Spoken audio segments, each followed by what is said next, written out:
Naging matagumpay ang sinagang operasyon ng mga tao ng Regional Operations Unit, Regional Intelligence Division 9 at ng Bureau of Customs laban sa mga illegal smugglers.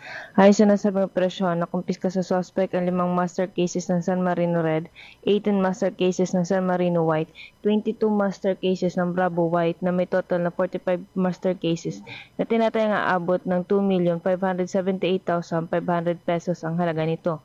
Ayon pa dito, ang mga nakumpiskang produkto ay dinala sa Bureau of Customs para sa tamang disposisyon at ang naturang suspect ay nasa kustudiya ng Zamboanga City Police Office. Patunay lamang ng Pambansang Pulisya ng Pilipinas, katuwang ang ibang ahensya ng pamahalaan, ay hindi magpapabaya sa kanilang sinumpang tungkulin lalo na sa kanilang kampanya na panatiling ligtas at tahimik ang kanilang nasasakupan. Mula rito sa Zamboanga Peninsula, ako ang inyong PNN correspondent, Patrolwoman Joy Sabyog, alagad ng batas, tagataguyod ng Balitang Pulis. Maraming salamat, Patrolwoman Abyog.